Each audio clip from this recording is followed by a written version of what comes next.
దానికి అదేమో cream colour పూలు వస్తాయి, దీనికేమో మెరూన్ కలర్ ఫ్లవర్స్ వస్తాయి. ఆ ఫ్లవర్స్ కోసమే నేను అదే గోంగూర మందారం అంటారు చూడండి, అంత పెద్దగా వస్తాయి అన్నమాట దీనికి ఫ్లవర్స్. చూడాలి మరి వాళ్ళు ఇచ్చే పోషణని బట్టి అంతలాగా వస్తుందా పువ్వు, లేదా దాని నేచరే అంతా చూడాలన్నమాట.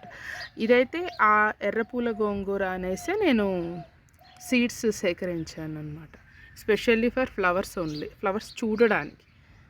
అంటే ఫ్లవర్స్ తెంపను, సీడ్స్ అయ్యేదాకా వెయిట్ చేస్తాను, కానీ ఆ ఫ్లవర్ విచ్చుకున్నప్పుడు మాత్రం మనము ఆస్వాదించవచ్చు కదండి, అలా అన్నమాట. ఇంకొక రకం గోంగూర చూపిస్తాను పదండి. చూస్తున్నారా, ఇది ఇంకొక రకం గోంగూర. ఇంకొక రకం గోంగూర అంటే రెడ్ ఆకులతోటి కూడా స్ప్లిటెడ్ లీవ్స్ తోటి గోంగూర వస్తుంది కదండి, అదనమాట, ఆ వెరైటీ అనమాట. ఆల్రెడీ నేను పీక్ సమ్మర్లో వేశాను. ఇంత